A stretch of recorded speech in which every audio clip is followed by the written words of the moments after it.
Do you like a project?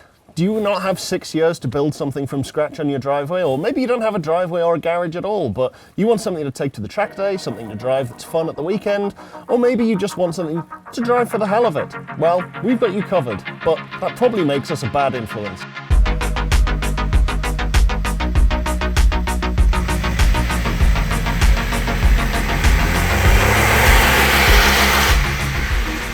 Let's say you don't have 6 years to sit around and build something on your driveway. Let's say you don't have a driveway or a garage or any inclination to build your own car. So you don't want a kit car, you don't want to build something like we did, you just want to buy something and have some fun. This seems like a pretty good option. It's small, it'll fit on most driveways, and being 6'4", I'm sure I'm going to look hilarious inside it.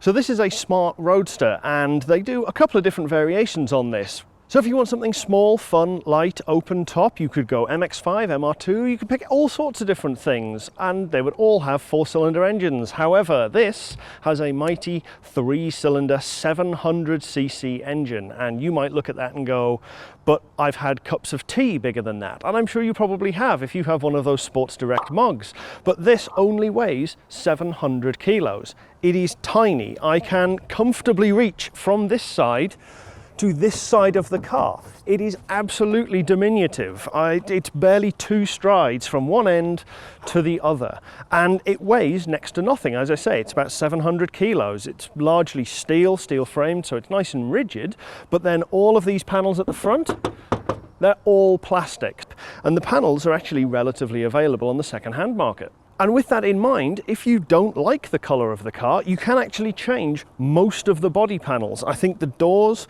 the wings, the bonnet, this section around the headlights, and a number of other parts are completely interchangeable. You can buy a whole set of them and just change the colour of the car. And the only bit that will stay the same is the actual main metal crash structure that goes across the top, which really just becomes a bit of an accent line at that point. So it's not a terrible idea, but I do think they look pretty good in this silver.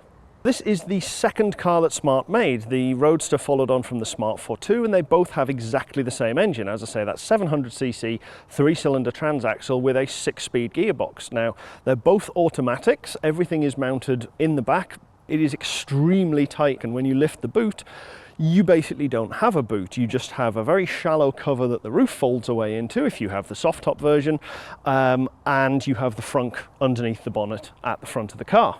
Now, although this shares an engine with the original Smart 4.2, it is not quite the same thing. The original one had 65 horsepower, which really isn't particularly inspiring.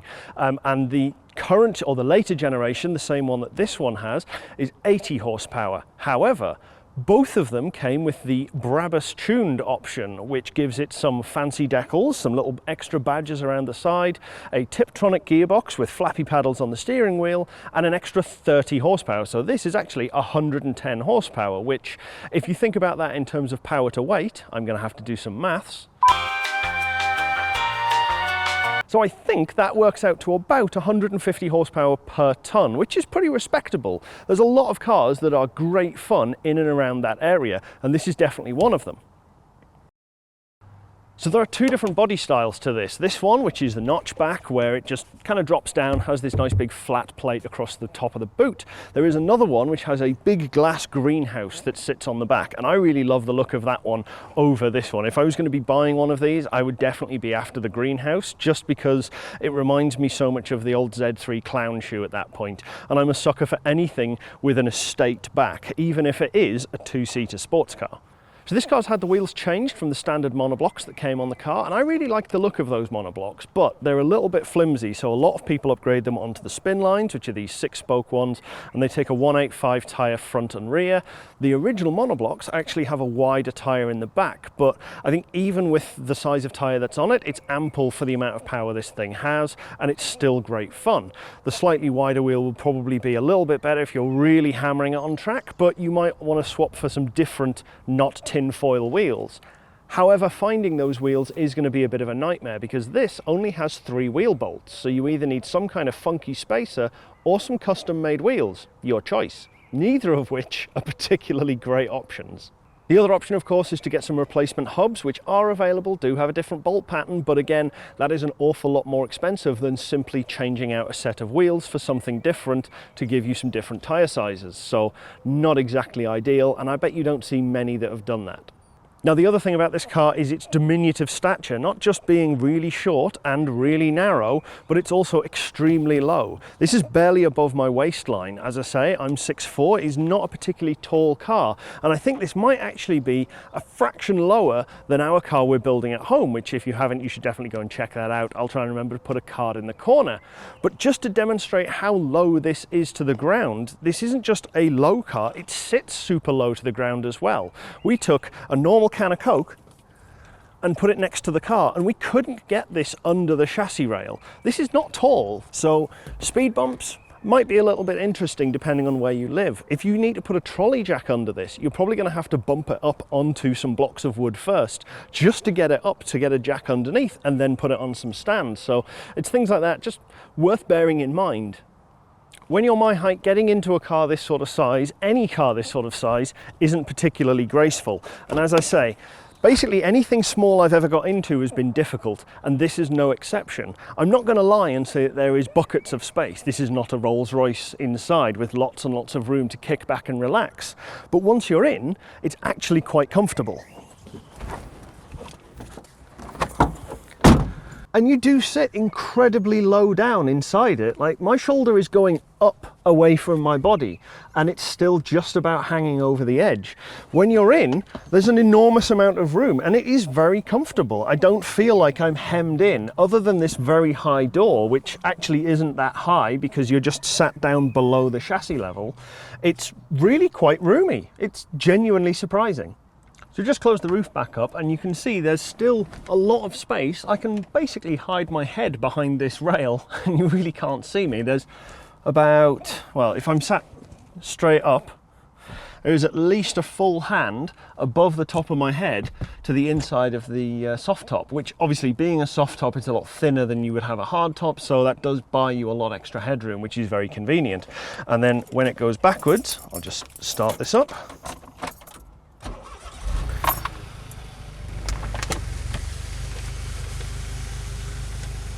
It just sweeps back down underneath the rear cover as we showed you before.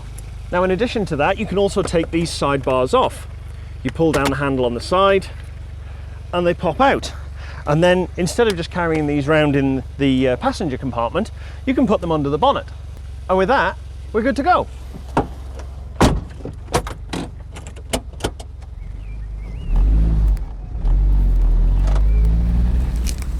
Now, although this has a turbo on it, it is still a 700cc three-cylinder engine. It's not going to have an enormous amount of torque, and it definitely behaves better and it feels better to drive when you gently roll into it. If you just put your foot on the floor, slam it down and expect it to go like that, you'll be disappointed. But it's definitely not a boring car. This is a really fun little thing to drive, not least because it is so small. You are so low to the ground. You really feel everything that it's trying to do. Every little bump in the road, you definitely feel through the suspension. That's not to say that it's uncomfortable to be in. Far from it. This is a really nice, comfortable driving position, despite just how low down we are compared to everything else on the road. I was pretty sure an SUV went past us just a little bit further back at one of the roundabouts, and it wasn't. It was a hatchback. If you find an actual SUV, it dwarfs you like nothing else. It's really, really unnerving, which is something we're definitely going to be looking forward to on our project car, because it's basically the same kind of position. I'm below the windscreen level, sorry, the wing mirror level on most of the cars on the road. There's a Mini behind us, and I'm pretty certain I would barely be scraping the wing mirror level for them. Now we're going out onto some slightly more twisty roads here, which are a little bit more fun. Really open it up. And the noise from the engine, despite again it being a tiny little engine, is really good. The exhaust's been tuned really nicely. It is a fun little car. The fun factor on this is really, really high. And you can throw it around You don't have to sort of baby it around and worry too much, although they are very, very small tyres, 185, 55, 15s. They've got a little bit of sidewall to them. You don't have to worry about smashing the alloys, well, not with these alloys on anyway. They are pretty good. The steering still feels very direct. You don't really, certainly I don't seem to feel a huge amount of sidewall deflection. I'm guessing if you put 17s or something on, it would make a mess of the unsprung mass of the car anyway, and it would probably feel very, very different, and you'd really have to do some suspension work to try and get it to drive as comfortably. The fact that this does have quite stiff suspension and a little bit of, not a full balloony sidewall like the Thunderbird has, which is like a 75 section, that really cushions out some of the lumps and bumps in the road, and it drives really nicely. Now we've just strategically pulled over so we can let some cars by, so we can actually enjoy these country roads and really see how this car handles. It is a great deal of fun. In the mile or so that I've driven already, it's really shown what it can do. It's very nimble, the steering feels very direct. The only noticeable thing that really belies the fact that it is underpowered, as it were, not as in underpowered for the car, but less powerful and a much smaller engine, is the fact that when you go from a standing start and you put your foot down, there's not a huge amount to start with until it gets on boost. As soon as it's on boost, it goes. It's brilliant, it's great fun. But the fact of the matter is it's still 700cc and 3 cylinders. It's not going to have an enormous amount of torque to start out with. It really is riding on that turbo to make sure that it makes some power. Now, although this has been changed for those spin line wheels, these are only 15s, and the monoblocks that it comes with are 17s. The amount of deflection in the sidewall really isn't that noticeable at all. It still feels extremely direct. There really doesn't seem to be much kind of vagueness to the driving at all. And that's kind of what you'd expect, I guess, given this is a wheel at each corner and weighs less than 3/4 of a ton. Now, the plushness of the seat also makes it for quite a comfortable ride. The fact that I have so much room, and I use the term relatively loosely, so much room, given my stature and the amount of room here, I can quite comfortably drive this, one hand resting on the door and the other on the gear stick, so if I do want to try and roll my own, I can bump through them. But I don't need to, because this has got flappy paddles, so I can drop and change through them as I want to, from wherever I feel like. So it is a really nice, comfortable car to drive, even when you are my stature. And I've got to say, that is still the thing that surprises me most about this car.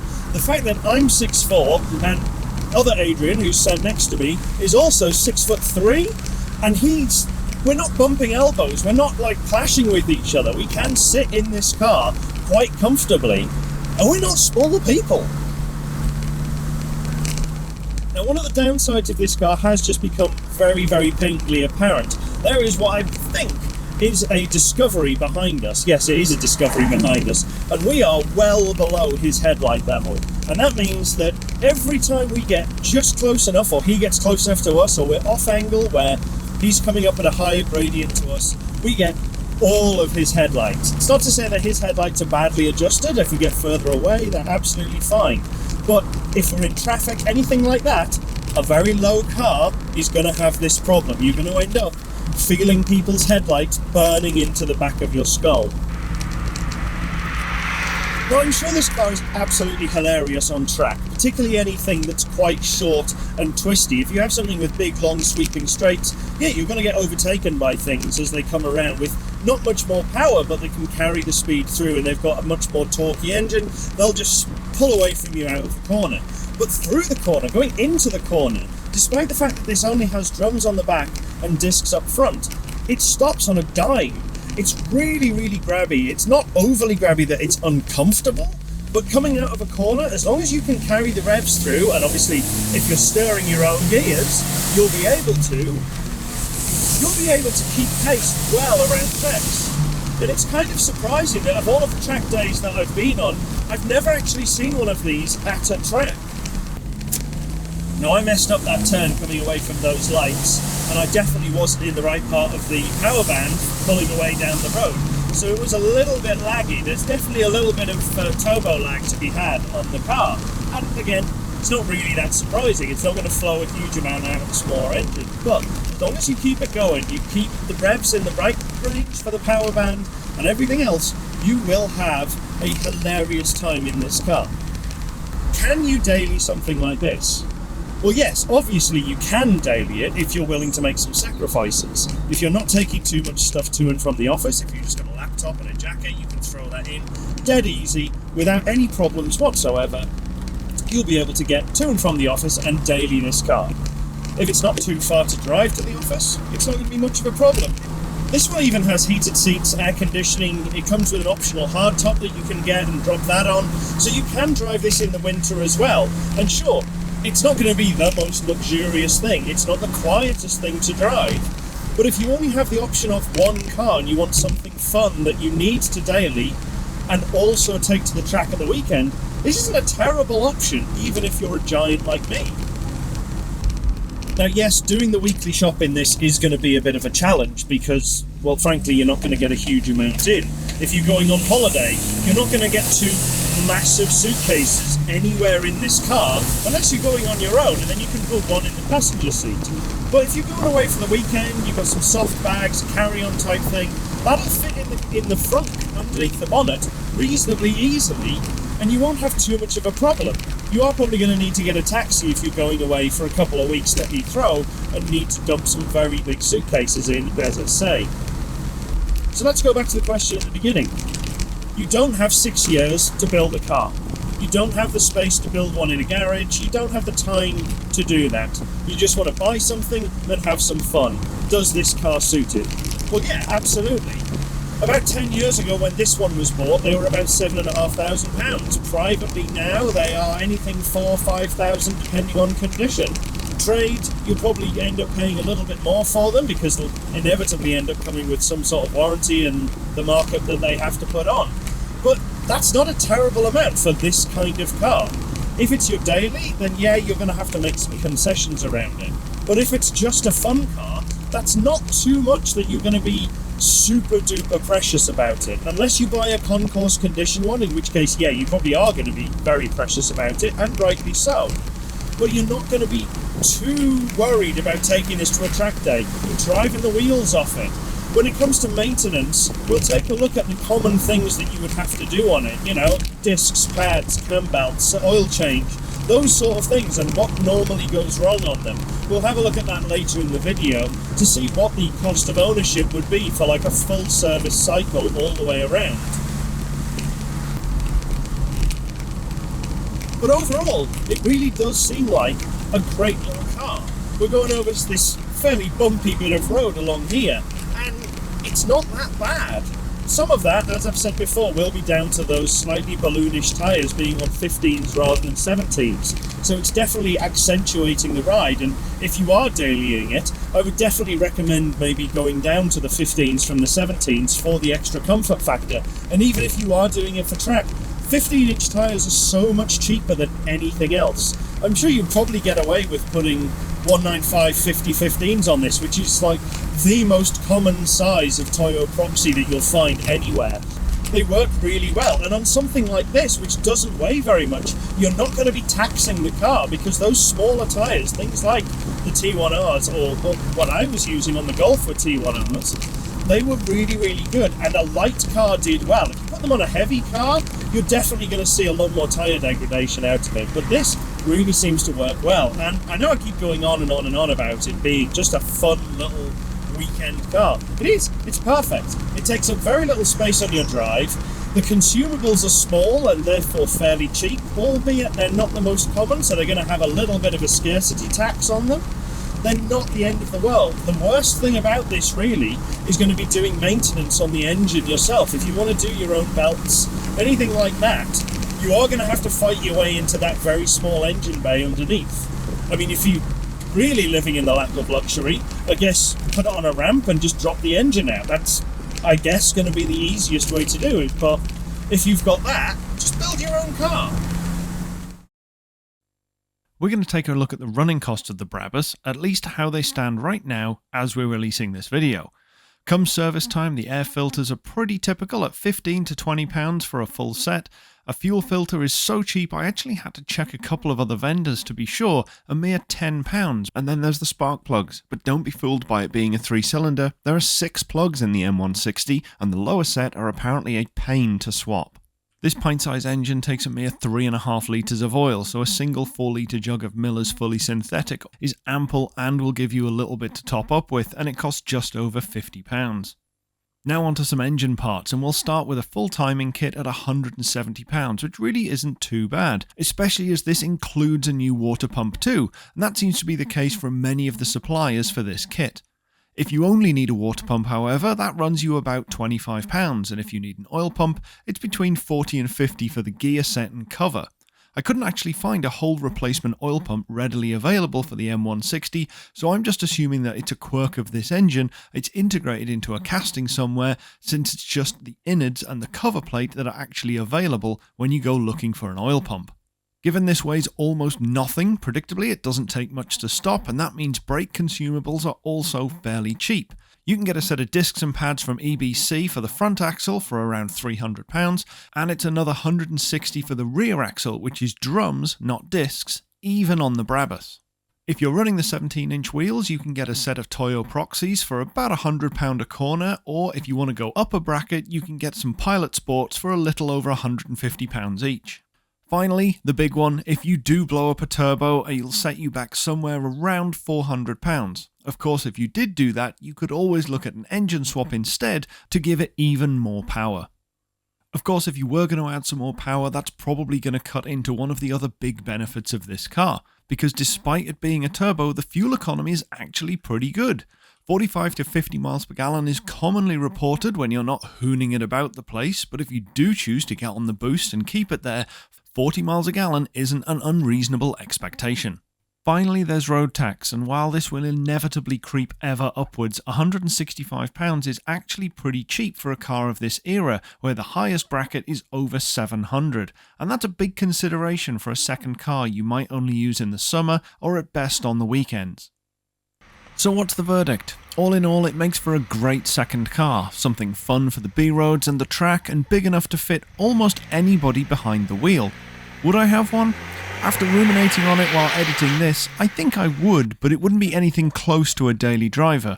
I've used my stripped out Golf that way before, and this feels like a similar situation.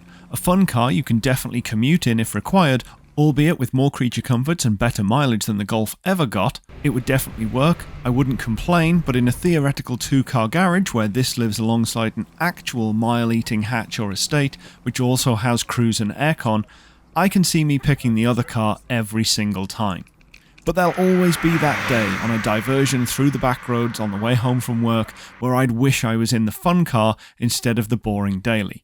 The formula is perfect. Lightweight, great balance, a wheel at each corner, and if you want more power, there are plenty of ways to get more power into the Roadster. Even though this one's only been lightly fettled, up by about 10% to 110 horsepower, there are examples closing on 200 if your pockets are deep enough and you're willing to put in the time.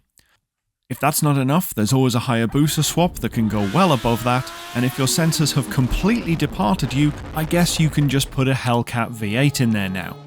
That's 700 horsepower, a frankly ludicrous amount for the Smart platform, and the supercharged V8 weighs a quarter ton more than the M160. Those nimble handling characteristics, which make it so much fun in the B-roads, will no doubt be obliterated as a result. So that's the Brabus Roadster, a great second car but maybe a bit tight for all but the lightest of travelling daily drivers.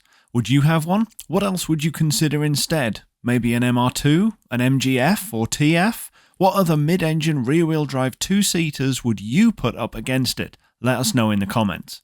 Thanks very much for watching. Do us a favour and like the video too. Share it around and subscribe for more of these as well as our project builds and more.